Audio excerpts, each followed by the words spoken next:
நம்ம ஜாதகத்துக்கு தகுந்தாற்படி நம்ம ராசிக்கு எந்தெந்த கோயிலுக்கு சென்று வழிபட்டால் பலன் கிடைக்கும் அப்படின்றத தான் பார்க்க போகிறோங்க.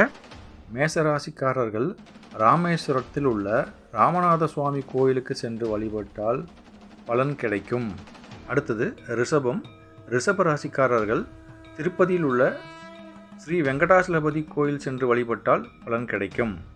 அடுத்த ராசி மிதுன ராசிக்காரர்கள் பழனியில் உள்ள ஸ்ரீ பாலதண்டாயுதபாணி திருக்கோயில் சென்று வழிபட்டால் பலன் கிடைக்கும்.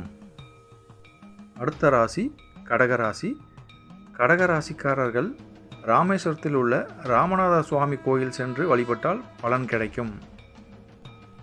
அடுத்த ராசி சிம்மம் ராசிக்காரர்கள் ஸ்ரீ வாஞ்சியத்தில் உள்ள வாஞ்சிநாத சுவாமி ஆலயம் சென்று வழிபட்டால் பலன் கிடைக்கும். அடுத்த ராசி கன்னிராசிக்காரர்கள் திருக்கலக்குன்றம் உள்ள வேதகிரீஸ்வரர் ஆலயம் சென்று வழிபட்டால் நன்மை கிடைக்கும். அடுத்தது துலாம் ராசிக்காரர்கள் திருத்தணியில் உள்ள சுப்பிரமணிய சுவாமி கோயில் சென்று வழிபட்டால் நன்மை பிறக்கும். அடுத்தது நம்ம பார்க்க போகிறது விருச்சிக ராசிக்காரர்கள் காஞ்சிபுரத்தில் உள்ள ஸ்ரீ வரதராஜ பெருமாள் கோயில் சென்று வழிபட்டால் பலன் கிடைக்கும்.